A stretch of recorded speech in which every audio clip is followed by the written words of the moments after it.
ಸ್ನೇಹಿತರೆ, ನಮಸ್ಕಾರ. ನಾನು ಜಯಪ್ರಕಾಶ್ ನಾಗ್ತಿಹಳ್ಳಿ. ಬದುಕು ಬದಲಿಸಬಲ್ಲ ಕೃತಿ ಅಂತ ನನ್ನ 17 ಪುಸ್ತಕಗಳಲ್ಲಿ ಮೊದಲನೆಯದಾಗಿ ಕರೆದದ್ದು ಈ ಕೃತಿ, ಅನನ್ಯತೆ ಅರಿಯಿರಿ, ಕನಸುಗಳನ್ನು ನನಸಾಗಿಸಿ ಅಂತ. ಈಗ ಈ ಕೃತಿ ಬಗ್ಗೆ ಸರ್, ನೀವು ಗೋಲ್ಡ್ ಕಮ್ಯುನಿಟಿನಲ್ಲಿ ಇರೋರಿಗೆಲ್ಲ ಇಂಟರ್ವ್ಯೂ ಮಾಡ್ತಿರಲ್ಲ ಸರ್, ನಾನು ಇಂಟರ್ವ್ಯೂ ಮಾಡ್ತೀನಿ ಅಂತ ನಮ್ಮ ಗಂಗಾವತಿ ಶೈಲಜಾ ಟೀಚರ್ಗೆ ಕೇಳಿದ್ದಕ್ಕೆ ಬಂದ್ಬಿಟ್ಟಾರೆ. ಈಗ ನೀವು ಕೂಡ ಕುತೂಹಲದಿಂದ ಇರ್ತಾರೆ. ನಮ್ಮ ಗಂಗಾವತಿ ಟೀಚರು ಹೇಗೆ ನನ್ನ ಪ್ರಶ್ನೆ ಮಾಡ್ತಾರೆ, ನನ್ನ ಉತ್ತರ ಹೇಗಿರುತ್ತೆ ಅಂತ ನೀವೆಲ್ಲ ತಿಳ್ಕೊಳ್ಳಿ.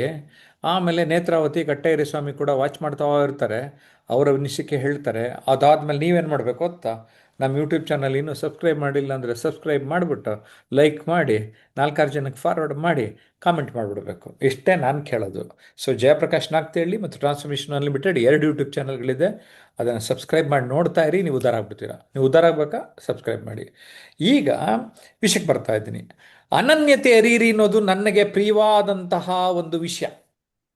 ಆ ವಿಷಯದ ಬಗ್ಗೆ ಸಂದರ್ಶನ ಮಾಡ್ತಿರುವ ಶೈಲಜಾ ಅವರಿಗೆ ಸ್ವಾಗತ ಕೊಡ್ತಾ ಇದ್ದೇನೆ. Over to you Shailaja, all the best. Sir ನಮಸ್ಕಾರ ಸರ್. ಹಾಗೆ ತಮಗೂ ಕೂಡ ಸ್ವಾಗತ ಸರ್ ಈ ಒಂದು ಕಾರ್ಯಕ್ರಮಕ್ಕೆ. ನಮಸ್ಕಾರ. ಸರ್ ಮೊದಲನೇದಾಗಿ ಹ್ಮ್. ಈ ಒಂದು ಬದುಕನ್ನ ಬದಲಿಸುವಂತಹ ಅದ್ಭುತವಾದಂತಹ ಕೃತಿ ಅನನ್ಯತೆ ಅರಿಯಿರಿ ಅಂತಕ್ಕಂಥದ್ದು. ಇಂತಹ ಒಂದು ಅದ್ಭುತ ಕೃತಿಯನ್ನ ನಮ್ಮೆಲ್ಲ ಕನ್ನಡಿಗರಿಗೆ ನೀಡಿದ್ದಕ್ಕಾಗಿ ತಮ್ಗೆ ನಾನು ಮೊದಲು ತುಂಬು ಹೃದಯದ ಧನ್ಯವಾದಗಳನ್ನ ಸಲ್ಲಿಸ್ತೀನಿ ಸರ್.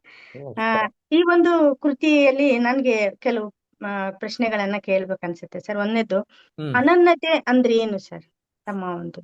ಈಗ ಒಂದೇನು ಗೊತ್ತಾಯ್ತು ಅಂದರೆ, ನನ್ನ ಥರ ಉದಾಹರಣೆಗೆ ಪ್ರಪಂಚದಲ್ಲಿ ಈಗಿಲ್ಲ. ಓಕೆ, ಹಿಂದೆ ಹುಟ್ಟಿಲ್ಲ, ಮುಂದೆ ಹುಟ್ಟಲ್ವಂತೆ. ಈ ಪ್ರಕೃತಿಯ ಒಂದು ವಿಶಿಷ್ಟತೆ ನನಗೆ ಅರ್ಥ ಆಗೋಯ್ತು. ಸೊ ನಾವು ಗೊತ್ತಿಲ್ಲದಲ್ಲೇ ಏನು ಮಾಡ್ತಾ ಇದ್ದೀವಿ ಅಂದರೆ, ಒಬ್ರಿಗೊಬ್ರಿಗೆ ಕಂಪೇರ್ ಮಾಡ್ಕೊಂಬಿಡ್ತಾ ಇದ್ದೀವಿ ಅವ್ರ ಜೊತೆಗೆ. ಅವ್ರಿಗಿಂತ ನಾನು ಒಂಚೂರು ಬೆಳಗಿದ್ದೀನಿ, ಅವ್ರಿಗಿಂತ ಒಂಚೂರು ಕರಗಿದ್ದೀನಿ ಅಂತ ನೋಡ್ಕೊಳ್ಳೋದು ಕೊರಗೋದು. ಕೀಳರ್ಮೆ ಅಂತ ಇನ್ನೊಂದು ಪುಸ್ತಕ ಬೇರೆ ಬರೆದ್ಬಿಟ್ಟಿದ್ದೀನಿ. ಕುಳ್ಗಿದ್ರೆ, ಕರ್ಗಿದ್ರೆ, ಸಣ್ಣಗಿದ್ರೆ, ದಪ್ಪಗಿದ್ರೆ ಎಲ್ಲದಕ್ಕೂ ಟೆನ್ಷನ್ ಮಾಡ್ಕೊತಾರೆ. ಈಗ ನಾನು ಇಲ್ಲ ರೀ, ನಾನು ಒಬ್ಬನೇ ಒಂದೇ ಪೀಸು, ಮಾಸ್ಟರ್ ಪೀಸು, ಬರೀ ನನ್ನ ಕಡೆಗೆ ನಾನು ನೋಡ್ಕೋಬೇಕು ಅಂತ ಡಿಸೈಡ್ ಮಾಡಿಬಿಟ್ರೇ ಅವನ ಏಳಿಗೆ ಸಾಧ್ಯ ಆಗುತ್ತೆ. ಒಬ್ಬ ಸಾಮಾನ್ಯ ಮನುಷ್ಯ ಆರ್ಡಿನರಿ ಟು ಎಕ್ಸ್ಟ್ರಾರ್ಡಿನರಿ ಹೋಗೋದಕ್ಕೆ ಸಾಧ್ಯ ಆಗುತ್ತೆ ಅಂತ ನನಗೆ ಅರ್ಥ ಆಗೋಯ್ತು. ಅದಕ್ಕೋಸ್ಕರ. ಹೌದು ಸರ್, ತುಂಬಾ ಚೆನ್ನಾಗಿ ಹೇಳಿದ್ದೀರಿ ಸರ್. ಹಾಗೆ ಸರ್, ಈ ಸ್ವಾಟ್ ಅನಾಲಿಸಿಸ್ ಈ ಒಂದು ಸ್ವಯಂ ಅರಿವಿಗೆ ಹೇಗೆ ಸಹಾಯಕ ಆಗುತ್ತೆ ಸರ್? ಕಾರಣ ಏನಂದರೆ, ಯಾವಾಗಲೂ ಅಷ್ಟೇ ಆ, ಸಾಮರ್ಥ್ಯ ನಮ್ಮಲ್ಲಿ ಏನಿದೆ ಅಂತ ಗುರುತಿಸ್ಕೋಬೇಕಾಗತ್ತೆ. ಉದಾಹರಣೆಗೆ, ನನ್ನ ಬದುಕಿನ ಮೊದಲ 20 ವರ್ಷಗಳು ನಾನು ಮಾತನಾಡಬಹುದು ಎಂದು ನನಗೆ ತಿಳಿದಿರಲಿಲ್ಲ. ನಾವು ಅದಕ್ಕೆ ಈ ಚಟುವಟಿಕೆಗಳಲ್ಲಿ ಭಾಗವಹಿಸ್ತಾ ಇದ್ರೆ ಮಾತ್ರ ಇದು ಗೊತ್ತಾಗತ್ತೆ. ಒಬ್ಬ ಲೆಕ್ಚರರ್ ಯಾರೋ ಡಿಬೇಟ್ ಕಾಂಪಿಟೇಷನಿಗೆ ಬರಲಿಲ್ಲ, ಜಯಪ್ರಕಾಶ್ ಹೋಗು ಅಂತ ಬಲವಂತವಾಗಿ ತಳ್ಳಿದ್ರು. ಅವ್ರು ನೋಡಿದ್ರೆ 2ನೇ ಪ್ರೈಸ್ ಮೊದಲನೇ ನಾನು ಭಾಷಣ ಮಾಡಿದ್ದು ಕೊಟ್ಬಿಟ್ರು. ಆವತ್ತಿಂದ ಇವತ್ತವರೆಗೂ ಮಾತನ್ನೇ ಇಟ್ಕೊಂಡು ಜೀವನ ಹೊಟ್ಟೆ ಹೊರ್ಕೊಂಡಿದ್ದೀನಮ್ಮ. ಹೌದು ಸರ್, ತುಂಬಾ ಚೆನ್ನಾಗಿತ್ತು ಸರ್ ತಮ್ಮ ಒಂದು ಮಾತು. ಅಂದ್ರೆ ನಮ್ಮಲ್ಲಿ ಇರ್ತಕ್ಕಂಥ ಸಾಮರ್ಥ್ಯವನ್ನು ಅರಿಯುವುದೇ ನಮ್ಮ ಬದುಕು ಬದಲಾಗೋದಕ್ಕೆ ಒಂದು ನಿದರ್ಶನ. ಹೌದೌದು. ಆ ಸ್ವಾಟ್ ಅಂತ ಫುಲ್ ಹೇಳಿರೋದ್ರಿಂದ ನೀವು, ಹಾಗೆ ನಮ್ಮ ದೌರ್ಬಲ್ಯ ಏನು. ಈಗ ಉದಾಹರಣೆಗೆ, ನಾನು ಹಳ್ಳಿ ಕಡೆಯಿಂದ ಬಂದಿದ್ದವನು. ನಗರದಲ್ಲೇ ಕಲ್ತ್ರು ಇಂಗ್ಲೀಷ್ ಬಗ್ಗೆ ಏನೋ ಒಂಥರ, ಓ ಇಂಗ್ಲೀಷ್ನಲ್ಲಿ ಮಾತಾಡೋಕ್ಕಾಗುತ್ತಾ ಹಾಗೆ ಹೀಗೆ ಅಂತ ಅನ್ಕೊತಾ ಇದ್ದೆ. ಆಮೇಲೆ ಅದೊಂಥರ ಕೀಳರಿಮೆ ನಮಗೆ ಬೇರೂರು ಬಿಟ್ಟಿರೋದ್ರಿಂದ ನಾವು ಬೇಗ ಕಲಿಯಲ್ಲ, ನಿಧಾನಕ್ಕೆ ಕಲಿತೀವಿ.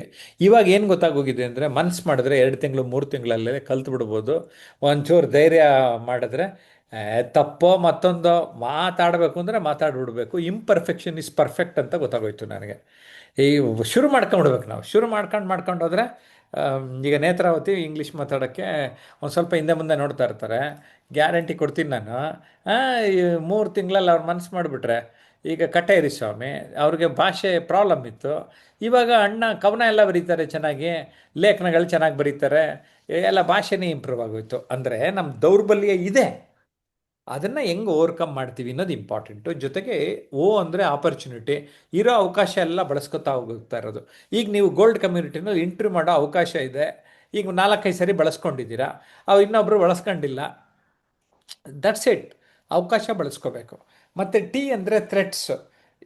ಏನೇನೋ ಸಮಸ್ಯೆ ಇರುತ್ತೆ, ಪ್ರಾಬ್ಲಮ್ ಇರುತ್ತೆ, ಅದನ್ನೆಲ್ಲ ಓವರ್ಕಮ್ ಮಾಡೋದು, ಅದಷ್ಟೇ ಇದ್ರ ವಿಚಾರ. ಹೇಳಿ. ಹೌದು ಸರ್. ಹಾಗೆ ಸರ್, ಈ ಒಂದು ನಮ್ಮಲ್ಲಿರುವಂತ ಅನನ್ಯತೆಯನ್ನ ನಾವು ಹೇಗೆ ಅರಿಯೋದು ಸರ್? ಇದು ಒಂದೇ ಸರಿ ಗೊತ್ತಾಗಲ್ಲ. ಈಗ ಸಿಂಗರ್ ಆಗಬೇಕು, ನಾನು ಬಾತ್ರೂಮಲ್ಲಿ ಆಡೋದು ಅಭ್ಯಾಸ ಮಾಡ್ಕೊಂಡ್ರೆ ಅವನಿಗೆ ಇಷ್ಟ ಆದರೆ ಅದು ಬೇರೆಯವ್ರು ಹೇಳ್ತಾರೆ, ಅಥವಾ ನಾವು ಮಾಡ್ತಾ ಹೋಗ್ಬೇಕು ಕೆಲಸ. ಅದು ನಮ್ಮ ಸುತ್ತಮುತ್ತವರು ಕೆಲವು ಸರಿ ಗಮನಿಸ್ತಾರೆ. ಆ್ಯಕ್ಚುಲಿ ಟೀಚರ್ಸ್ ರೋಲು ತುಂಬ ಇಂಪಾರ್ಟೆಂಟು.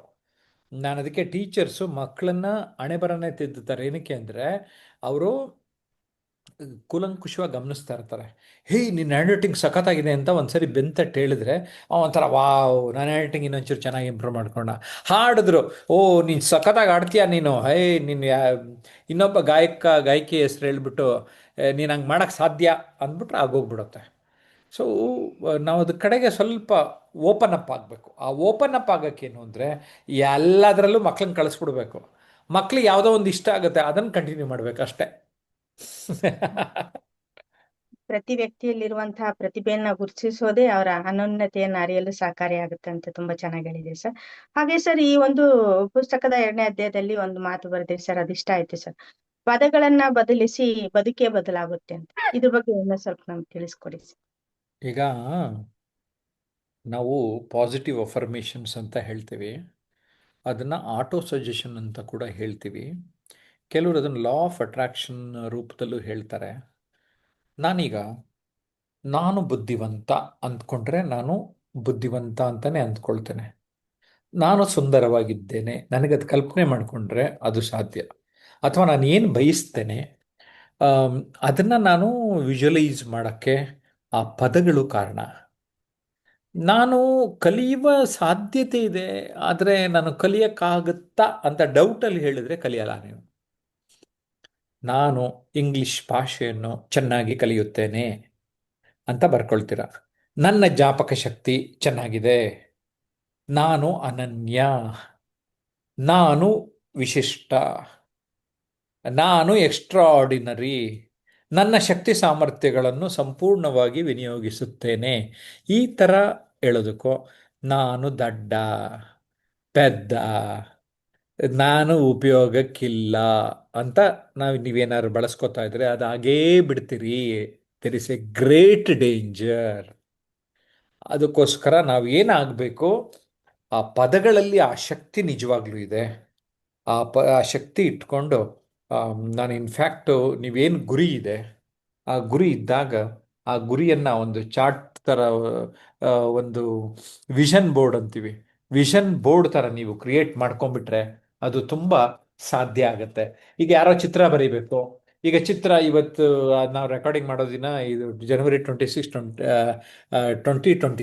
2026. ಸೊ ಇಲ್ಲಿ ನನ್ನ ಮಗಳು ಇದನ್ನೇನೋ ಅದಕ್ಕೆ ಬರೀತಾ ಇಲ್ಲಿ ನನ್ನ ಟೇಬಲಲ್ಲಿ ಇಟ್ಟೋಗಿದ್ಲು, ಸುಮ್ಮನೆ ತೋರಿಸ್ತಾ ಇದ್ದೀನಿ. ಗೀಚ್ತಾ ಇದ್ರೆ ಇದನ್ನು ಹೋಗ್ಬಿಟ್ಟು ಇಲ್ಲಿ ಅಪಾರ್ಟ್ಮೆಂಟಲ್ಲಿ ಕಾಂಪಿಟೇಷನಲ್ಲಿ ಪಾರ್ಟಿಸಿಪೇಟ್ ಮಾಡಿ ಫಸ್ಟ್ ಪ್ರೈಸ್ ಬಂತು ಅಪ್ಪ ಅಂತ ಈಗ ಹೇಳೋದ್ಲು. ನಮ್ಗೇನಾಗ್ತದೆ, ಓ ಇವಳಿಗಿದು ಆಸಕ್ತಿ ಇದೆ ಅಂತ ಗೊತ್ತಾಗುತ್ತೆ. ಇನ್ನು ನಾನು ನೋಡ್ತಾ ಇದ್ದೆ ಫಿಸಿಕಲಿ ಆಟ ಆಡ್ತಾ ಇದ್ದಾಳೆ, ಆದರೆ ಇನ್ನೊಂಚೂರು ಚೆನ್ನಾಗಬೇಕು ಅಂದಾಗ ನಾನು ಜಿಮ್ನಾಸ್ಟಿಕ್ಸ್ಗೆ ಹೋಗ್ತೀನಪ್ಪ ಅಂದ್ಲು. ಜಸ್ಟ್ 15 ದಿನದಿಂದ ಜಿಮ್ನಾಸ್ಟಿಕ್ಸ್ ಸೇರಿಸ್ದೆ. ಅಂದರೆ ನಾನು ಆ್ಯಸ್ ಎ ಪೇರೆಂಟಾಗಿ ಆಕೆದು ಏನು ಗಮನ ಆಸಕ್ತಿ ಇದೆ ಅನ್ನೋದನ್ನು ಹೇಳಿ ಅದನ್ನು ಚಾನಲೈಸ್ ಮಾಡ್ತಾ ಇದ್ದೀನಿ. ಜೊತೆಗೆ ಏನು ಮಾಡಿದೆ, ನಂದು ಯೂಟ್ಯೂಬ್ದು ಕೆಲವು ತಮ್ನೇಲ್ಲು ನನ್ನ ಮಗಳ ಕೈಲಿ ಮಾಡಿಸ್ದೆ ಈಗ. ಸೊ ನಾನು ಇನ್ನೇನೋ ನಿನಗೆ ಸ್ವಲ್ಪ ಹೊತ್ತು ಮೊಬೈಲ್ ಕೊಡಬೇಕಂದ್ರೆ ಒಂದು ತಮ್ನೇಲ್ ಮಾಡಿದ್ರೆ 5 ನಿಮಿಷ ಮೊಬೈಲ್ ಕೊಡ್ತೀನಿ ಅಂತ ಫಿಕ್ಸ್ ಮಾಡಿದೆ. ಸೊ ಒಂದು 5-6 ಮಾಡು, ಅರ್ಧ ಗಂಟೆ ಕೊಡ್ತೀನಿ ಅಂತ ಹೇಳಿದೆ. ಅಂದರೆ ಒಂದು ಅಂಡರ್ಸ್ಟ್ಯಾಂಡಿಂಗಿಗೆ ನಾನೇನು ಮಾಡಿದೆ ಅದನ್ನು ಹೇಳೋದು ಸುಲಭ ಅಲ್ವಾ, ಅದಕ್ಕೆ ಹೇಳಿಬಿಟ್ಟೆ. ಈಗ ವಿಷನ್ ಬೋರ್ಡ್ ಯಾಕೆ ನಿಮ್ಮೆಲ್ಲರಿಗೂ ಹೇಳ್ತೀನಿ ಅಂದರೆ, ಈ ವಿಷನ್ ಬೋರ್ಡ್ನ ಕಲ್ಪನೆ ನಾನು ನಿಮಗೆ ಫುಲ್ ಚಾರ್ಟ್ ತೋರಿಸಿದ್ರೆ ಕ್ಲಾರಿಟಿ ಬರುತ್ತೆ. ನಮ್ಮ ಜೀವನದಲ್ಲಿ ಯಾವ್ಯಾವ ವಿಚಾರಗಳ ಬಗ್ಗೆ ಗಮನ ಕೊಡಬೇಕು ಅನ್ನೋದು ನಾವು ಮಾಡ್ಕೋಬೇಕು. ಇದು ಒಂದು ಕೊಟ್ಟಿದ್ದು, ನಾನೊಂದು ವರ್ಕ್ಶಾಪ್ ಅಟೆಂಡ್ ಮಾಡಿದ್ದೆ, ಅವರು ಈ ಬೋರ್ಡೇ ಕೊಟ್ಬಿಟ್ಟಿದ್ರು. ಸೊ ನನಗೆ ಯಾವ್ಯಾವ ವಿಚಾರಗಳಲ್ಲಿ ಗಮನ ಕೊಡಬೇಕು, ಉದಾಹರಣೆಗೆ ರಿಲೇಷನ್ಶಿಪ್ಪು, ವೆಲ್ತು, ಹೆಲ್ತು, ಮತ್ತು career, business, professional skills, life skills, ಮತ್ತು ಅದರ್ಸ್ ಅಂತ. ಸೊ ಇಲ್ಲಿ ನಿಮಗೆ ಕನಸುಗಳನ್ನು ಕಟ್ಕೊಳ್ತಾ ನಿಮ್ಗೆ ಏನು ಕಾಣ್ತಾ ಇದ್ದೀರಿ, ಎಷ್ಟು ದುಡ್ಡು ಸಂಪಾದನೆ ಮಾಡಬೇಕು, ಅದನ್ನು ಕ್ಲಾರಿಟಿ ತಗೊಂಡು ವರ್ಕ್ ಮಾಡ್ತಾ ಹೋದರೆ, ನನಗೆ ಒಂದು ಅರ್ಥ ಆಗಿದೆ, ಸರಿಯಾಗಿ ಗುರಿ ಇಟ್ಕೊಂಡ್ರೆ ನೀವು ಏನಾಗಬೇಕಂತ ಅಂದ್ಕೊತಿರೋ ತಕ್ ಖಂಡಿತ ಆಗ್ತೀರಿ. ಅದನ್ನೇ ನಾನು ಮೆಂಟ್ರಿಂಗಲ್ಲಿ ನನ್ನ ಕೋರ್ಸ್ನ ಮೆಂಟ್ರಿಂಗ್ ಪ್ರಾಸೆಸ್ ಅಂತಲೇ ಕರಿತೀನಿ. ಮಾರ್ಗದರ್ಶನ ನೀಡೋದು ಅಂತ. ಅಂದರೆ ತರಬೇತಿ ಮಾಡಿದ್ರು ತರಬೇತಿಯನ್ನು ಯಾವ ರೂಪದಲ್ಲಿ ಮಾಡ್ತಾ ಇದ್ದೇನೆ ಅಂದರೆ ಮಾರ್ಗದರ್ಶನದ ರೂಪದಲ್ಲಿ ಹೀಗೆ ಹೋದರೆ ಹೀಗೆ ಸಾಧ್ಯ ಎನ್ನುವುದನ್ನು ಅರ್ಥ ಮಾಡಿಸ್ತಾ ಇದ್ದೇನೆ. ಹೌದು ಸರ್. ತುಂಬಾ ಚೆನ್ನಾಗಿ ಹೇಳಿದ್ರಿ ಸರ್. ಹಾಗೆ ಸರ್, ಆ ನಮ್ಮ ಒಂದು ದೃಷ್ಟಿಕೋನ, ಒಂದು ವಿಚಾರ ಪುಸ್ತಕದಲ್ಲಿ ತಾವು ಕೆಲವು ವಿಚಾರಗಳನ್ನ ಅದ್ಭುತವಾಗಿ ತಿಳಿಸಿ ಸರ್. ಅದರಲ್ಲಿ ಸ್ಥಿತಿಗೆ ತಕ್ಕಂತೆ ಆ ಮನಸ್ಥಿತಿ ನಾವು ಹೇಗೆ ಇದು ಮಾಡ್ಬೇಕು, ಅಥವಾ ಮನಸ್ಥಿತಿ ಇದು ಗೊಂದಲ ಸರ್ ಜಗೆ. ಇದ್ರ ಬಗ್ಗೆ ತಾವು ಕೊಡಿರಿ ಸರ್. ಈಗ ನಿಮ್ಮ ಧ್ವನಿನಲ್ಲಿ ಸ್ವಲ್ಪ ದೋಷ ಇತ್ತು, ಬಟ್ ಮನಸ್ಥಿತಿ, ಮೈಂಡ್ ಸೆಟ್ಟು, ದೃಷ್ಟಿಕೋನ ಅನ್ನೋದು ಅರ್ಥ ಆಯಿತು. ನಾನು ಅದಕ್ಕೆ ಹೇಳ್ತೇನೆ, ದೃಷ್ಟಿ ದೋಷ ಇದೆ, ಕನ್ನಡಕ್ಕೆ ಹಾಕ್ಕೊಂಡಿದ್ದೀನಿ. ಮೆದುಳಿನ ದೋಷ ಇದ್ದರೆ ಆ ಮೆದುಳಿಗೆ ಹಾಕ್ಕೊಳ್ಳೋ ಕನ್ನಡಕದ ಹೆಸರು ಆ್ಯಟಿಟ್ಯೂಡ್ ಅಂತ. How I look at things ಅಂತ. ನಾನು ಯಾವುದೇ ವಿಚಾರವನ್ನು ನೋಡುವ ರೀತಿ ನೀತಿ, ನಿಮ್ಮ ಮನಸ್ಸಿಗೆ ಏನು ಬರುತ್ತೆ ಆ ಮನಸ್ಥಿತಿಗೂ ನಿಮ್ಮ ಪರಿಸ್ಥಿತಿಗೂ ಸಂಬಂಧ ಇದೆ. ಸೊ ಹಾಗಾಗಿ you have to correct your self with proper mindset. Actually mindset ಅಂತ ಒಂದು ಪುಸ್ತಕನ ತಂದು ಇಟ್ಕೊಂಡಿದ್ದೀನಿ. ಬಿಕಾಸ್ ಈ ಮೈಂಡ್ಸೆಟ್ ಅನ್ನೋದು ತುಂಬ ತುಂಬ ಇಂಪಾರ್ಟೆಂಟ್. ಇದನ್ನು ಮುಂದಿನ ದಿನಗಳಲ್ಲಿ ಇದ್ರ ಬಗ್ಗೆ ಡೀಟೇಲ್ಸ್ ಕೊಡ್ತೇನೆ. ಮೈಂಡನ್ನು ಕರೆಕ್ಟಾಗಿ ಸೆಟ್ ಮಾಡ್ಕೊಳ್ಳೋದಿದೆಯಲ್ಲ, ದ್ಯಾಟ್ಸ್ ವೆರಿ ವೆರಿ ಇಂಪಾರ್ಟೆಂಟ್. ಅದು ಆ್ಯಟಿಟ್ಯೂಡ್ ಅಂತ ಒಂದು ಪುಸ್ತಕನೂ ನಮ್ಮ ಮನೋಭಾವದಂತೆ ನಾವು ಅಂತ ಬರೆಯೋದಕ್ಕೂ ಕೂಡ ಪಟ್ಟಿ ಮಾಡಿ ಒಂದು ಆನ್ಲೈನ್ ಕೋರ್ಸು ಅವೈಲಬಿಲಿಟಿ ಇದೆ. 9341259267ಗೆ ಕರೆ ಮಾಡಿದ್ರೆ ₹299 ಸದ್ಯಕ್ಕೆ ಆ ಕೋರ್ಸ್ನ ಕೊಡ್ತಾ ಇದ್ದೀವಿ. ನೀವೆಲ್ಲರೂ ಕೂಡ ಪಡಿಬೋದು. ಆ ರೀತಿ ಒಟ್ಟು 15 ಕೋರ್ಸ್ಗಳಿದೆ ಈಗ. ಅದ್ಯಾಕೆ ನಾನು ತುಂಬ ಕಡಿಮೆ ಬೆಲೆ ಕೊಡ್ತಾ ಇದ್ದೀನಿ ಅಂದರೆ ಅವ್ರಿಗೆ ಅರ್ಥ ಆಗಲಿ, ಒಂದು ನಾಮಿನಲ್ ಅಮೌಂಟ್ನಲ್ಲಿ ನೀಡೋಣ ಅಂತ ನೀಡ್ತಾ ಇದ್ದೀನಿ. ಇವೆಲ್ಲ ಒಂದು 5-10 ಸಾವಿರ ಚಾರ್ಜ್ ಮಾಡಬಹುದಾದಂತಹ ಕೋರ್ಸ್ಗಳು. ಅದನ್ನು ಅರ್ಥ ಮಾಡ್ಕೊಂಡ್ಮೇಲೆ ನೀವು ನನ್ನ ಪುಸ್ತಕಗಳು ಓದ್ತೀರಾ, ಅದಾದಮೇಲೆ ಆನ್ಲೈನು ಆಫ್ಲೈನ್ ಕೋರ್ಸಿಗೆ ಬರ್ತೀರಿ, ನನ್ನದೇ ಮಾರ್ಗದರ್ಶನ ಪಡಿತೀರಿ. ಅವಾಗ ಏನಾಗ್ತದೆ, ಆಟೋಮೆಟಿಕಲಿ ನಿಮ್ಗೊಂಥರ ಪುಷ್ ಸಿಗ್ತದೆ. ನನ್ನ ಉದ್ದೇಶ ಏನು ಅಂದರೆ, ನನಗೆ ಅರ್ಥ ಆಗಿದೆ, ಎಲ್ಲರೂ ಅವ್ರ ಜೀವನದಲ್ಲಿ ಉದ್ಧಾರ ಆಗ್ಬೋದು. ಆದರೆ ಏನಾಗ್ತಾರೆ, ರ್ಯಾಟ್ ರೇಸಲ್ಲಿ ಆ ಗಿರ್ಕಿ ಹೊಡಿತಾನೇ ಇರೋದನ್ನು ನಾನು ಗಮನಿಸ್ತೀನಿ. ಅದು ಸರ್ಕಾರಿ ಕೆಲಸದಲ್ಲಿ ಇರೋದಾಗ್ಬೋದು, ಖಾಸಗಿ ಕೆಲಸದಲ್ಲಿ ಇರ್ಬೋದು. ಅದನ್ನು ಗಿರ್ಕಿ ಹೊಡಿತಾನೇ ಇರ್ತಾರೆ. ಅದ್ರ ಆಚೆಗೆ ಒಂಚೂರು ಹಿಂಗೆ ಹೊರಗಡೆ ಬರಬೇಕಂದ್ರೆ ನೀವು ಎಕ್ಸ್ಟ್ರಾ ಎಫರ್ಟ್ ಆಗಬೇಕು. ಕಂಫರ್ಟ್ ಝೋನಿಂದ ಎಫರ್ಟ್ ಝೋನ್ಗೆ ಹೋಗಬೇಕು ಅಂತ ಹೇಳೋಕ್ಕೆ ಇಷ್ಟಪಡ್ತೀನಿ. ತುಂಬಾ ಚೆನ್ನಾಗಿ ಹೇಳಿದ್ರಿ ಸರ್. ಬಹಳಷ್ಟು ಜನ ಪರಿಸ್ಥಿತಿಗೆ ತಕ್ಕಂತೆ ತಮ್ಮ ಮನಸ್ಥಿತಿನ ಬದಲಾಯಿಸ್ಕೊಂಡ್ಬಿಡ್ತಾರೆ ಸರ್. ಆದ್ರೆ ನಾವು ಸಕಾರಾತ್ಮಕ ದೃಷ್ಟಿಕೋನದಿಂದ ನಮ್ಮ ಮನಸ್ಥಿತಿಯನ್ನ ದೃಢವಾಗಿ ಇಟ್ಟುಕೊಂಡಾಗ ಅಂಥದೇ ಪರಿಸ್ಥಿತಿಗಳು, ಸಕಾರಾತ್ಮಕ ಸನ್ನಿವೇಶಗಳು ನಮ್ಮ ಬದುಕಿನಲ್ಲಿ ಬರ್ತವೆ ಅಂತ ತುಂಬಾ ಅದ್ರ ಬಗ್ಗೆ ಸ್ಪಷ್ಟವಾದ ಕ್ಲಾರಿಟಿಯನ್ನು ಕೊಟ್ಟೆ ಸರ್ ವೀಕ್ಷಕರಿಗೆ. ಹಾಗೆ ಸರ್, ಈ ಪುಸ್ತಕದಲ್ಲಿ ಇನ್ನೊಂದು ಮಾತನ್ನ ತಾವು ಬರ್ತಿದ್ರಿ ಸರ್, ಕೃತಜ್ಞತೆ ವಿಕಸನದ ತಾಯಿ ಬೇರು ಅಂತ ಬರ್ತಿದ್ರಿ ಸರ್. ಅದ್ರ ಬಗ್ಗೆ ಒಂದ್ ಸ್ವಲ್ಪ ಮಾಹಿತಿ ಕೊಡಿ ಸರ್. ನಾನು ಒಂದನ್ನು ಏನು ಗಮನಿಸ್ತೆ ಅಂದರೆ, ನನ್ನ ಜೀವನದಲ್ಲಿ 100 ಜನರಿಗೆ ನಾನು ಸಹಾಯ ಮಾಡಿದರೆ ಒಬ್ಬರೋ ಅಥವಾ ಇಬ್ಬರೋ ನನ್ನನ್ನು ವಾಪಸ್ ನೆನೆಸ್ಕೊಂಡು ಕೃತಜ್ಞತೆಯನ್ನು ತೋರಿಸಿದ್ರು. ಅದ್ರ ಜೊತೆಗೆ ನಾನು ನಾಗಮ್ಮ ಫೌಂಡೇಶನ್ ಮೂಲಕ ಒಂದು 23-24 ವರ್ಷದಿಂದ ಕಾರ್ಯಕ್ರಮಗಳನ್ನು ಮಾಡ್ಕೊಂಬರ್ತಾ ಇದ್ದೇನೆ.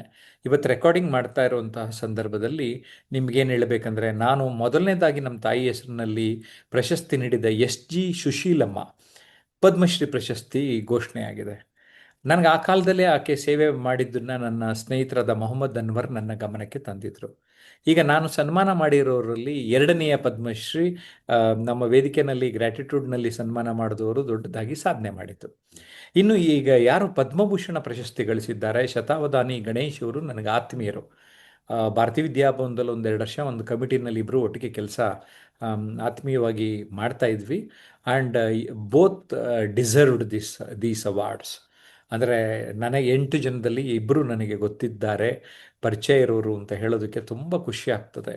ಶತಾವಧಾನ ಅಂದರೆ 100 ಜನ 100 ರೀತಿ ಸಾಹಿತ್ಯ, ಸಂಸ್ಕೃತಿ, ಕಲೆಗೆ ಕುರಿತಾಗಿ ಪ್ರಶ್ನೆಗಳನ್ನು ಕೇಳಿದರು ಸಮಾಧಾನ ಚಿತ್ತವಾಗಿ ಉತ್ತರ ನೀಡುವ, ನನಗನ್ಸುತ್ತೆ ನಮ್ಮ ದೇಶದಲ್ಲಿ ಅಥವಾ ಪ್ರಪಂಚದಲ್ಲಿ ಈತ ಒಬ್ಬರೇ ಆ ಥರ ಇರುವಂಥದ್ದು. ಮನಸ್ಸಿನ ಶಕ್ತಿ, ಏಕಾಗ್ರತೆ, ಮೆಮೊರಿ ಪವರ್ ಎಲ್ಲನೂ ಸೇರಿಸಿ ಒಬ್ಬ ಶತಾವಧಾನ ಅನ್ನೋದೇ ತುಂಬಾ ಇಂಪಾರ್ಟೆಂಟು. ಈಗ ಅಷ್ಟಾವಧಾನಗಳು ಅಂದರೆ 8 ಥರ ಅಂತೀವಿ, 100 ಥರ ಮಾಡುವಂತಹ ಅಪರೂಪದ ವ್ಯಕ್ತಿಯವರು. ಹಾಗಾಗಿ ಆಮ್, ನನಗೆ ಆ ಒಂದು ಮಾಹಿತಿನೂ ನಿಮ್ಮ ಜೊತೆ ಈಗ ಶೇರ್ ಮಾಡ್ಕೊಳ್ಳೋದಕ್ಕೆ ನನಗೆ ಖುಷಿ ಆಯಿತು. ಆ ಕೃತಜ್ಞತೆ, ಈಗ ಉದಾಹರಣೆಗೆ ನನಗೇನು ಅಂದರೆ, ನಾನು ನಮ್ಮ ತಾಯಿ ಹೆಸರಲ್ಲಿ ನಾಗಮ್ಮ ಪ್ರಶಸ್ತಿ ಕೊಟ್ಟೆ ಸುಶೀಲಮ್ಮ ಅವ್ರಿಗೆ. ಓಕೆ, ಅವ್ರಿಗೆ ಇವತ್ತು ಪದ್ಮಶ್ರೀ ಬಂತು. ಅದೇ ಥರ ಬೇರೆ ಇನ್ನೊಬ್ಬ ಆ, ವ್ಯಕ್ತಿ ಮಂಗಳೂರಿನಲ್ಲಿ ಕಿತ್ಲೆ ಹಣ್ಣು ಮಾರ್ತಾ ಇದ್ದ ಒಬ್ಬ ವ್ಯಕ್ತಿನ ಯಾರೋ ರೆಫರ್ ಮಾಡಿದ್ರು ಅಂತ ನಮ್ಮ ವೇದಿಕೆಯಲ್ಲಿ ಹಾನರ್ ಮಾಡಿದ್ದೆ. ಅವ್ರಿಗೆ ಪದ್ಮಶ್ರೀ 2-3 ವರ್ಷದಿಂದ ಬಂತು. ಹಾಗೆ ಸೊ ನನಗವಾಗ ಏನಾಗುತ್ತೆ, ವಾವ್, ನಾನು ಹಿಂದೆ ಕೆಲಸ ಮಾಡಿದ್ದು ಎಷ್ಟು ಖುಷಿ ಆಯಿತು ಅಂತ ಅನಿಸುತ್ತೆ. ಅದೇ ರೀತಿ ನಮ್ಮ ಆ, ಆ, ಶಿಷ್ಯಂದಿರು, ಈಗ ಒಬ್ಬಾಕೆ ಥಿಂಕ್ ಬಿಗ್ ಯೋಚನೆ ಮಾಡಿ ಗಿನ್ನಿಸ್ ರೆಕಾರ್ಡ್ ಮಾಡ್ತಾರೆ. ಇನ್ನೊಬ್ಬ ತಮಿಳ್ನಾಡಲ್ಲಿ ಐ ಎ ಎಸ್ ಆಫೀಸರ್ ಆಗ್ತಾರೆ. ಹರೀಶ್ ನಾಗರಾಜ್ ಒಂದು 2-3 ಟಿ ವಿ ಚಾನಲ್ಗೆ ವರ್ಕ್ ಮಾಡ್ತಾರೆ, FM ವರ್ಕ್ ಮಾಡಿ ಈಗ ತಮ್ಮದೇ ಆದ ಡಿಜಿಟಲ್ ಚಾನಲ್ ನ್ಯೂಸು ಅಂತ ಓಪನ್ ಮಾಡಾರೆ. ಇನ್ನೊಂದಿಬ್ರು MLA ಗಳಾದರು, ಕೆಲವರು ಬಿಸ್ನೆಸ್ ಮನ್ಗಳಾದರು, ಕೆಲವರೆಲ್ಲ ಸ್ನೇಹಿತರುಗಳು. ನನಗೇನಾಗುತ್ತೆ, ನನ್ನ ಕಣ್ಣಾರೆ ನೋಡ್ತಾ ನಮ್ಮ ಸಲಹೆಗಳ ಮೂಲಕ ಅವರು ದೊಡ್ಡದನ್ನು ಸಾಧಿಸೋದನ್ನು ನೋಡ್ತಾ ನೋಡ್ತಾ ಈಗೇನು ಅನಿಸಿದೆ ಅಂದರೆ, ನಾನು ಕ್ವಾಲಿಟಿ ಕಡೆ ಗಮನ ಕೊಡ್ತೀನಿ ಹೊರತು ಕ್ವಾಂಟಿಟಿ ಕಡೆ ತುಂಬ ಕಡಿಮೆ ಗಮನ ಕೊಡೋಣ ಅಂತ 2026 ಗುರಿ ಇಟ್ಕೊಂಡಿದ್ದೀನಿ. ಅಂದರೆ ಯಾಕೆ ಹೇಳ್ತಾ ಇದ್ದೀನಿ ಅಂದರೆ, ಆ ವ್ಯಕ್ತಿಯ ಅನನ್ಯತೆ ಅವ್ರಿಗೆ ಗೊತ್ತಾಗಲಿಲ್ಲ ಅಂದರೆ ಅವ್ರಿಗೆ ಅರ್ಥ ಮಾಡಿಸಿ, ನಾನು ಹೀಗೆ ಹೇಳ್ತೀನಿ ಅಂತ ಅಲ್ಲ, ಸ್ವಲ್ಪ ಹಣವನ್ನು ಕೂಡ ಫೀಸ್ ಜಾಸ್ತಿ ಚಾರ್ಜ್ ಮಾಡಿ ನನ್ನ ಬಳಿ ಕಡಿಮೆ ಜನ ಮಾತ್ರ ಬರಲಿ, ಯಾರು ನಿಜವಾಗ್ಲೂ ಗಂಭೀರತೆಯಿಂದ ವರ್ಕ್ ಮಾಡ್ತಾರೆ ಅವ್ರಿಗೆ ಮಾತ್ರ ನಾನು ಬೆನ್ತಟ್ಟಿ ಜೀವನದಲ್ಲಿ ಐ ವಾಂಟ್ ಟು ಚಾಲೆಂಜ್. ನನ್ನ ಹತ್ರ ಬಂದ್ರಿ ನೀವು achiever, maybe 3 years, maybe 4 years, maybe 5 years, but maximum 10 years. ನನ್ನ ಗೈಡೆನ್ಸ್ ನನಗೆ ಫಾಲೋ ಮಾಡೋದಾದರೆ, you will be in the league of achievers or leaders or experts or rich people ಅಂತ ಹೇಳಕ್ಕೆ ಇಷ್ಟಪಡ್ತೀನಿ. And I have already decided, and I am already, ಕೆಲವರು ಬಂದಿದ್ದಾರೆ, ಜಾಸ್ತಿ ಜನ ತಗೊಳ್ಳಲ್ಲ. ನಿಮಗೂ ಆ ಥರದ್ದು ಏನಾರು ಆಸೆ ಇದ್ದರೆ ನಮ್ಮ ಕಚೇರಿನ ಬೇಗ ಸಂಪರ್ಕ ಮಾಡಿಬಿಟ್ಟು, ಸಾವಿರಗಳಲ್ಲಂತೂ ಇರಲ್ಲ, ಲಕ್ಷಗಳಲ್ಲೇ ಇರುತ್ತೆ ನನ್ನ ಫೀಸ್ ಇನ್ಮೇಲೆ, ಜಾಯ್ನ್ ಆಗಿ ಸೀರಿಯಸ್ಲಿ. ಯಾಕೆಂದರೆ ನಾನು ಕಡಿಮೆ ಜನ ಸೀರಿಯಸ್ ಆಗಿರೋರು ಮಾತ್ರ ತಗೋಬೇಕು ಅಂತ ಡಿಸೈಡ್ ಮಾಡಿದ್ದೀನಿ. ಈಗ ನಾನೊಂದು ಗುರಿ ಇಟ್ಕೊಂಡೆ, ಯಾಕೆಂದರೆ ನಾನು ಬೇರೆಯವರ ಅನನ್ಯತೆಯನ್ನು ಗುರುತಿಸಿ ಅವರನ್ನು ತಿದ್ದಿ ತೀಡಿ ಅವರನ್ನು ಶೇಪ್ ಮಾಡಬೇಕು ಅನ್ನುವ ಶಿಲ್ಪಿ ನಾನು ಆಗಬೇಕು ಅಂತ ಈಗಾಗಲೇ ಆಗಿದ್ದೇನೆ, ನಂಬಿಕೆ ಬಂದಿದೆ. ಈಗ ಅದನ್ನು ಕಂಟಿನ್ಯೂ ಮಾಡ್ತಾ ಇದ್ದೀನಿ ಶೈಲಜಾ. ತುಂಬಾ ಚೆನ್ನಾಗಿ ಹೇಳಿದ್ರಿ ಸರ್. ಈ ಗುರಿ ಬಗ್ಗೆ ನಾವು ಇಷ್ಟೆಲ್ಲ ಗೊತ್ತಿದ್ರು ಕೂಡ ಬಹಳಷ್ಟು ಜನ ಗುರಿಗಳನ್ನ ಇಟ್ಕೊಳ್ಳುವಲ್ಲಿ ವಿಫಲ ಆಗ್ತಾರೆ ಸರ್. ಅದಕ್ಕೆ ಕಾರಣ ಏನಿರ್ಬೋದು ಸರ್? ಏನು ಅಂದರೆ, ಬರೀ ಗುರಿ ಎಲ್ಲೋ ಗಾಳೀಲಿ ಹೇಳ್ಬಿಟ್ಟು ಹಿಂಗೆ ಬಿಟ್ಟೋಗ್ತಾರೆ. ಅದಕ್ಕೆ ಫಸ್ಟ್ ಅಂದರೆ ಪೆನ್ ಆ್ಯಂಡ್ ಪೇಪರ್ ಹ್ಯಾಬಿಟ್ಟು, ಬರೆದ ಅಭ್ಯಾಸ ಮಾಡ್ಕೊಳ್ರಿ. ನಾನಂತೂ ಈಗ ಪುಸ್ತಕಗಳು, ನಾನೊಂದು 3-4 ಪುಸ್ತಕ ಬರೀಬೇಕು ಅಂದ್ಕೊಂಡವನು 5 ಪುಸ್ತಕ ಪ್ರಿಂಟ್ ಮಾಡಿಬಿಟ್ಟೆ ಹೋದ ವರ್ಷ. ಓಕೆ, ಇಂಗ್ಲೀಷ್ 3 ಟ್ರಾನ್ಸ್ಲೇಟ್ ಆಗೋಯ್ತು. 5+3 8. ನಾನು 7-8 ಪುಸ್ತಕ ಆಗೋಕ್ಕೆ ಮುಂಚೆ 12-13 ವರ್ಷ ತಗೊಂಡಿದ್ದೆ. ಈಗ 1 ವರ್ಷದಲ್ಲೇ ಮಾಡೋಕ್ಕೆ ಸಾಧ್ಯ ಆಯಿತು. ನನಗೇನು ಅರ್ಥ ಆಯ್ತು ಅವಾಗ, ನಾನು ಸಮಯ ಕರೆಕ್ಟಾಗಿ ಗಮನ ಕೊಟ್ಟರೆ, ಫೋಕಸ್ಡ್ ಆಗಿದ್ದರೆ ನನಗೇನು ಬೇಕೋ ಅದನ್ನು ಮಾಡ್ಬೋದು ಅಂತ ಅರ್ಥ ಆಯಿತು. ಆ ಕ್ಲಾರಿಟಿ ಏನಂದರೆ, ಅಸ್ಪಷ್ಟತೆಯಿಂದ ಸ್ಪಷ್ಟತೆಯೆಡೆಗೆ ಹೋಗೋದಕ್ಕೆ ಗೋಲ್ ಸೆಟ್ಟಿಂಗ್ ಹೆಲ್ಪ್ ಮಾಡುತ್ತೆ. ಗೋಲ್ ಸುಮ್ಮನೆ ಸೆಟ್ ಮಾಡ್ಕೊಂಡು ಹಂಗೆ ಇದ್ದರೆ ಆಗೋದಿಲ್ಲ, ಅದರ ಕಡೆಗೆ ವರ್ಕ್ ಮಾಡಬೇಕು. ಆ ವರ್ಕ್ ಮಾಡಬೇಕಾದ್ರೆ ಟ್ರೈನಿಂಗು ಮೆಂಟ್ರಿಂಗು ಬೇಕು. ಮೆಂಟರ್ಸ್ ಹತ್ರ ಹೋಗಿ ಹುಡುಕೊಳ್ಳಿ, ನಿಮ್ಗೆ ಯಾವ ಕ್ಷೇತ್ರದಲ್ಲಿ ಮೆಂಟರ್ ಬೇಕಾಗಿರ್ತಾರೆ ಅವ್ರ ಹತ್ರ ಹೋಗಿ, I will see that I am challenging. Serious ಆಗಿ ಹೇಳ್ತಾ ಇದ್ದೀನಿ, ನನ್ನ ಬಳಿ ಬರೋರ ಮೇಲೆ ನಾನು ವರ್ಕ್ ಮಾಡಿ ಗ್ರೂಮ್ ಮಾಡಿ ಜೀವನದಲ್ಲಿ ಬೆಳೆಸ್ಬೇಕು ಅಂತ ಡಿಸೈಡ್ ಮಾಡಿಬಿಟ್ಟಿದ್ದೀನಿ. ಓಕೆ. ನಿಜವಾಗ್ಲೂ ಸರ್, ನಮ್ಮ ಒಂದು ಸ್ಪಷ್ಟ ಗುರಿ ನಮ್ಮೆಲ್ಲರ ಬದುಕನ್ನು ಕೂಡ ಇಂದು ಬದಲಾಯಿಸ್ತಾ ಇದೆ ಸರ್. ಅದಕ್ಕೂ ನಾವು ಧನ್ಯವಾದಗಳನ್ನ ಸದಾ ಸಲ್ಲಿಸ್ತಾನೆ ಇರ್ತೀವಿ ಸರ್. ಹಾಗೆ ಸರ್, ಇನ್ನೊಂದು ಕ್ವಶನ್ ಸರ್. ವ್ಯಕ್ತಿಯ ವರ್ತನೆಯನ್ನ ರೂಪಿಸುವಲ್ಲಿ ಅಭ್ಯಾಸಗಳು ಪ್ರಮುಖ ಪಾತ್ರ ವಹಿಸ್ತವೆ ಅಂತ ಒಂದು ಚಾಪ್ಟರ್ ಹೌದು. ನಲ್ಲಿ ತಾವು ಬರ್ತಿದ್ದೀವಿ ಸರ್. ಅದ್ರ ಬಗ್ಗೆ ಒಂದ್ ಸ್ವಲ್ಪ ತಿಳಿಸ್ಕೊಡಿ ಸರ್. ಈಗೇನಾಗುತ್ತೆ, ಅಭ್ಯಾಸ ಬೆಳಿಗ್ಗೆ ಏಳೋದಾಗಿರ್ಬೋದು, ರಾತ್ರಿ ಮಲಗೋದಾಗಿರ್ಬೋದು, ಅಥವಾ ಯಾವುದೋ ಒಂದು ಆಮ್, ಅಭ್ಯಾಸಗಳು ಮತ್ತು ದುರಭ್ಯಾಸಗಳು ಅಂತ ಹೇಳ್ತೇವೆ. ದುರಭ್ಯಾಸಗಳ ಬಗ್ಗೆ ನಾನು ಮಾತಾಡೋಕ್ಕೆ ಹೋಗಲ್ಲ, ಯಾಕೆಂದರೆ ಅದು ಆಲ್ರೆಡಿ ಗೊತ್ತು ಜನಕ್ಕೆ. ಆಮ್, ಯಾವುದು ನಿಮಗೆ ಉತ್ತಮ ಅಭ್ಯಾಸ ಅಂತ ಕಂಡಿಡ್ಕೊಳ್ತಾ ಹೋಗಿ, ಆ ಉತ್ತಮ ಅಭ್ಯಾಸನ ಪಾಲಿಸ್ತಾ ಹೋಗಿ. ಈಗ for example, reading is A very very very good habit. ಓದ್ತಾ ಇರಿ, ಓದ್ತಾ ಇರಿ, ಓದ್ತಾ ಇರಿ. ಅದಕ್ಕೆ ನಾನು ಇನ್ಫ್ಯಾಕ್ಟ್ ಪುಸ್ತಕಗಳ ಮೇಲೆ ಜಾಸ್ತಿ ಇನ್ವೆಸ್ಟ್ ಮಾಡ್ತೀನಿ. ಪುಸ್ತಕಗಳನ್ನು ಪ್ರೀತಿಸ್ತೀನಿ, ಆರಾಧಿಸ್ತೀನಿ. ನನಗದ್ರ ವ್ಯಾಲ್ಯೂ ಗೊತ್ತಾಗಿದೆ. ನನಗೇನೋ ಬೇಕು, ಓಕೆ. ಓಕೆ, ನನಗೆ ಆ್ಯಕ್ಚುಲಿ ಏನೋ ಬೇಕು, ಅದು ಏನಕ್ಕೆ ಬೇಕು ಅದಕ್ಕೆ ಸಂಬಂಧಪಟ್ಟ ಪುಸ್ತಕ ತಂದಿಟ್ಕೊಂಡ್ಬಿಟ್ಟಿದ್ದೀನಿ. ಈ ವರ್ಷದ ಕೊನೆಯಲ್ಲಿ ನಿಮಗೆಲ್ಲ ಹೇಳ್ತೀನಿ, ಅಷ್ಟು ಪುಸ್ತಕ ಓದಿದೆ ಅಷ್ಟು ಉದ್ಧಾರ ಅದೇ ಅಂತ. ಒಬ್ಬ ಫಾರ್ ಎಕ್ಸಾಂಪಲ್ ಇನ್ನೊಬ್ರು ನಮ್ಮ ಸ್ಟೂಡೆಂಟ್ ನೆನಪಾಯ್ತು, ದೇವನಹಳ್ಳಿಲಿ ಮಾರೇಗೌಡ ಅಂತ. ಆ, ಬರೀ ದುಡ್ಡಿನ ಬಗ್ಗೆ ಇರೋ ಪುಸ್ತಕಗಳನ್ನು ಒಂದು 10 ರಿಂದ 15, ಅದು ಕನ್ನಡದ ಪುಸ್ತಕ ಓದಿದ್ರಂತೆ. ಈಗ ನಂದಿ ಬೆಟ್ಟದ ಸುತ್ತಮುತ್ತ ಇರೋ ಪ್ರಾಪರ್ಟಿ ಎಲ್ಲ ಆತಂದು. ಅರ್ಥ ಆಯ್ತಾ ಮೇಡಮ್? ಹೌದು ಬರೀ ಸರ್. ಪುಸ್ತಕ ಓದಿದ್ರು, ಇನ್ಫ್ಲೂಯೆನ್ಸ್ ಆದಿದ್ರು, ಒಬ್ಬ ದೊಡ್ಡ ಶ್ರೀಮಂತ ಈಗ. ನಮ್ಮ 3 ಡೇಸ್ ಕ್ಯಾಂಪ್ಗೂ, ಫಸ್ಟ್ ಕ್ಯಾಂಪ್ಗೋ ಸೆಕೆಂಡ್ ಕ್ಯಾಂಪ್ಗೋ ಬಂದಿದ್ರು. ಆತ ಆಗ್ತಾ ಇದ್ದಿದ್ದು ಈಗ ಟಿ ವಿನಲ್ಲಿ ಏನೋ ತೋರಿಸ್ತಿದ್ರಲ್ಲ ಆ ಥರ 15,000 20,000 ಶರ್ಟು ಆ ಥರ, ಈ ಒಂದು 20-25 ಸಾವಿರದ ಪ್ಯಾಂಟ್, ಈ ಥರ. ಅಂದರೆ is gone to the luxury level. ಅದು ಯಾವಾಗ ಸಾಧ್ಯ ಆಗ್ತದೆ? ಓಕೆ, ಈ ಗಾಟ್ ಇಟ್ ನಾವು. ಬರೀ ಪುಸ್ತಕ ಓದಿ ಒಬ್ಬ ಶ್ರೀಮಂತ ಆದರೆ ಅದು ಸಾಧ್ಯತೆ ಇದೆ. ನಿಮ್ಗೆ ಏನು ಬೇಕೋ ಅದನ್ನ ಅದರ ಕಡೆಗೆ ಫೋಕಸ್ ಮಾಡಿ, ಯು ವಿಲ್ ಗೆಟ್ ಇಟ್. ಹೌದು ಸರ್, ಒಳ್ಳೆಯ ಅಭ್ಯಾಸಗಳು ಒಳ್ಳೆಯ ಫಲಿತಾಂಶವನ್ನೇ ನೀಡ್ತಾವೆ ಅನ್ನೋದಕ್ಕೆ ಇದು ಸಾಕ್ಷಿ ಸರ್. ಹಾಗೆ ಸರ್, ಸೃಜನಶೀಲತೆ ಇದನ್ನ ಬೆಳೆಸ್ಕೊಳ್ಳೋದೇ ಸರ್ ನಮ್ಮ ವ್ಯಕ್ತಿತ್ವದಲ್ಲಿ. ಏನಂದ್ರೆ, ಈಗ ನಾನು ಪುಸ್ತಕ ಬರೀಬೇಕಾದ್ರೆ ಯೋಚನೆ ಮಾಡ್ತಾ ಇರ್ತೀನಿ, ಈ ಸಾರಿ ಈ ಯಾವ ಶೈಲಿಲಿ ಬರೆಯೋಣ. ಇನ್ನೊಂದು ಶೈಲಿ, ಈಗ ನಾನು ಇನ್ಫ್ಯಾಕ್ಟು ಎಕ್ಸ್ಪೆರಿಮೆಂಟೇಷನ್ ಪುಸ್ತಕದಲ್ಲೂ ಮಾಡಿಬಿಟ್ಟಿದ್ದೀನಿ. ನಾನು TV interview, radio interview, ಅಥವಾ ನನ್ನ ಸಿ ಡಿಗಳು ಎಲ್ಲನೂ ಮಿಕ್ಸಪ್ ಮಾಡಿ ಪರೀಕ್ಷೆ ನಿರೀಕ್ಷೆ ಕೃತಿ ಬರೆದ್ಬಿಟ್ಟೆ ನಾನು. ಓಕೆ. ಸೊ ಈಗೇ ಬರಿಬೇಕು ಅಂತ ಏನು ರೂಲು? ಈಗ ನಮ್ಮ ಆನ್ಲೈನ್ ಸ್ಟೂಡೆಂಟ್ಸು ಕಟೇರಿ ಸ್ವಾಮಿ, ಆತನ ಕವನ ಅನುಭವ ಎಲ್ಲ ತೊಗೊಂಬಿಟ್ಟೆ, ನಿಮ್ಮದು ತೊಗೊಂಬಿಟ್ಟೆ ಅನುಭವ ಅಲ್ವೇ? ಅಂದರೆ ನಮ್ಮ ಆನ್ಲೈನ್ ಸ್ಟೂಡೆಂಟ್ಸು ನನ್ನ ಪುಸ್ತಕದಲ್ಲಿ ಪ್ರಮೋಟ್ ಮಾಡಬಾರ್ದು ಅಂತ ಯಾರು ಹೇಳ್ಯಾರೆ? ಮಾಡೋಣ, ಒಳ್ಳೇದಿದ್ರೆ ಮಾಡೋಣ. ಅರ್ಥ ಆಯ್ತಾ? ಹಾಗೆ ನಾನು ನನಗನ್ಸಿದ್ದನ್ನು ಮಾಡ್ತಾ ಬರ್ತಾ ಇದ್ದೀನಿ. ಒಂದು ಸರಿ ನೀವು ನಿಮ್ಮ ಪುಸ್ತಕಗಳು ಮಾರಾಟ ಆಗ್ತಾ ಇದ್ರೆ, ನಾನು ಏನು ಬರೆದು ಕೊಟ್ಟರು ಪ್ರಿಂಟ್ ಮಾಡೇ ಮಾಡ್ತಾರೆ. ಯಾಕೆಂದ್ರೆ ಅವ್ರಿಗೆ ನಂಬಿಕೆ ಇರುತ್ತೆ. ಬಿಕಾಸ್ ನಾವು ಏನಾಗಿರುತ್ತೆ, ನಮಗೊಂದು ಕ್ವಾಲಿಟಿ ಕಾನ್ಷಿಯಸ್ ಆಗಿರ್ತೀವಿ. ಅದೇನು ಕೊಟ್ರು ಅಟ್ ದಿ ಎಂಡ್ ನಾನೇನು ಮಾಡ್ತೀನಿ, ಫೈನಲೈಸ್ ಆದಮೇಲೆ ಪುಸ್ತಕ ಪ್ರೂಫ್ 2-3 ಸರಿ ನೋಡಬೇಕಾದ್ರೂ ನನಗೆ ಸಮಾಧಾನ ಆಗಲಿಲ್ಲ ಅಂದರೆ ಬೇಕಂತ ಡಿಲೇ ಮಾಡ್ತೀನಿ. ಇನ್ನೊಂಚೂರು ಆ್ಯಡೋ ಇನ್ನೊಂದೆಲ್ಲ ಮಾಡಿ, ಒಂಚೂರು ಉಪಕಾರ ಹಾಕಿ, ಸೆಟ್ರೇಟ್ ಮಾಡಿ, ನನಗೆ ಸರಿ ಇದೆಯಾ ಈ ಪುಸ್ತಕ, ಇಲ್ಲಿಂದ ಓದ್ಸ್ಕೊಂಡು ಹೋಗುತ್ತಾ, ನಾನು ಆ ಥರ ಮರ್ತು ಬಿಡ್ತೀನಿ. ಒಬ್ಬ ಯಾವುದೋ ಬೇರೆಯವ್ರ ಪುಸ್ತಕ ತೊಗೊಂಡು ಓದ್ದಂಗೆ ಓದ್ತೀನಿ. ನನಗೆ ಸಮಾಧಾನ ಆಗಲಿಲ್ಲ ಅಂದರೆ ಕಂಪ್ಲೀಟ್ ಮಾಡಲ್ಲ, ತೀಡ್ತೀನಿ. You should work like that. Okay. ಪಾತ್ರಗಳನ್ನು ಬೇರೆ ರೀತಿ ಇದ್ಕೊಂಡು, ಇದು ನಿಜವಾಗ್ಲೂ ಸಮಾಜಕ್ಕೆ ಹೆಲ್ಪ್ ಆಗ್ತಾ ಇದೆಯಾ, ನಾನು ಕಂಟೆಂಟನ್ನು ನಿಜವಾಗ್ಲೂ ಕ್ವಾಲಿಟಿ ಕೊಡ್ತಾ ಇದ್ದೀನ. ಈಗ ವ್ಯಕ್ತಿತ್ವ ಪರಿವರ್ತನೆ ಅಂತ ಒಂದು ಪುಸ್ತಕ.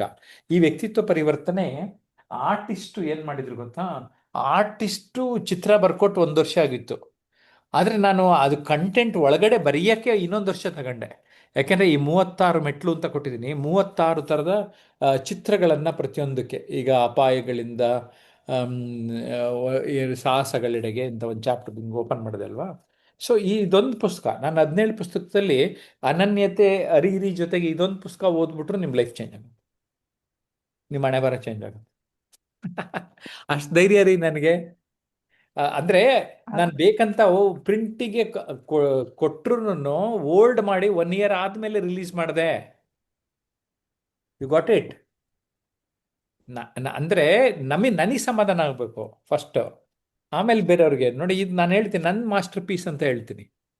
ನನ್ನ ಮಾಸ್ಟರ್ ಪೀಸ್ ಇದು ವ್ಯಕ್ತಿತ್ವ ಪರಿವರ್ತನೆ. ಯಾರು ಇನ್ನೂ ಓದಿಲ್ಲ ಅಂದರೆ ಓದ್ಬಿಡಿ. ಅನನ್ಯತೆ ರೀತಿ ಮೊದಲು ಓದ್ಬಿಟ್ಟೆ, ಇದು ಓದಿ, ಎರಡಕ್ಕೂ ಒಂಥರ ಕನೆಕ್ಷನ್ ಇದೆ. ಎಸ್. ಹೌದು ಸರ್, ನಮ್ಮ ಪ್ರಯತ್ನಗಳೇ ನಮ್ಮ ಒಲವನ್ನ ನಾವು ಕಂಡುಹಿಡಿದು ಅದರೆಡೆಗೆ ನಿರಂತರ ಪ್ರಯತ್ನದಿಂದ ಮಾತ್ರ ನಾವು ನಮ್ಮಲ್ಲಿರೋ ಸೃಜನಶೀಲತೆಗೆ ಒಂದು ಹೊಸ ರೂಪವನ್ನು ಕೊಡುವುದನ್ನು ತುಂಬಾ ಚೆನ್ನಾಗಿ ಹೇಳಿದ್ರಿ ಸರ್. ಕೊನೆಯದಾಗಿ ಸರ್, ಅನನ್ಯತೆ ಬೆಳೆಸಿಕೊಳ್ಳಲು ನಿಮ್ಮ ಸಲಹೆಗಳನ್ನ ತಿಳಿಸಿ ಸರ್. ಏನಿಲ್ಲ, ಆಗಲೇ ಹೇಳಿದ್ರಿ, ಸ್ವಾಟ್ analysis, management formula.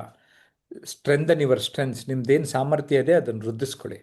Convert your weakness into strengths. ದೌರ್ಬಲ್ಯಗಳಿದೆ ಅದನ್ನೆಲ್ಲ ಸಾಮರ್ಥ್ಯಗಳ ಪಟ್ಟಿಗೆ ಹಾಕೋಕ್ಕೆ ವರ್ಕ್ ಮಾಡ್ಕೊಳ್ಳಿ. ವರ್ಕ್ಶಾಪು, ಸ್ಕಿಲ್ಸು ಇಂಪ್ರೂವ್ ಮಾಡ್ಕೋತಾ ಹೋಗಿ. Opportunities, identify the opportunities. ಕೆಲವರು ಇಲ್ಲ ಅಂದರೆ, ನನ್ನ ಗುರು ಬ್ರೂಸ್ಲಿ, ಯಾಕೆ ನಾನು ಕರಾಟೆ ಕಲ್ತಾನಲ್ಲ, ಅವನೊಂದು ಮಾತು ಹೇಳ್ತಾನೆ, when there is no opportunity create an opportunity. ನನ್ನ ಜೀವನದಲ್ಲಿ ನಾನು ಆ ಥರ ಕ್ರಿಯೇಟ್ ಮಾಡ್ಕೊಂಡಿದ್ದೀನಿ. ನಾನೊಂದು ಪ್ರೋಗ್ರಾಮಲ್ಲಿ ನಿರೂಪಕ ಆಗಬೇಕಂದ್ರೆ ಒಂದು ಕಾರ್ಯಕ್ರಮ ಆರ್ಗನೈಸ್ ಮಾಡಿಬಿಟ್ಟು ನಾನು ನಿರೂಪಕ ಆಗಿದ್ದೀನಿ.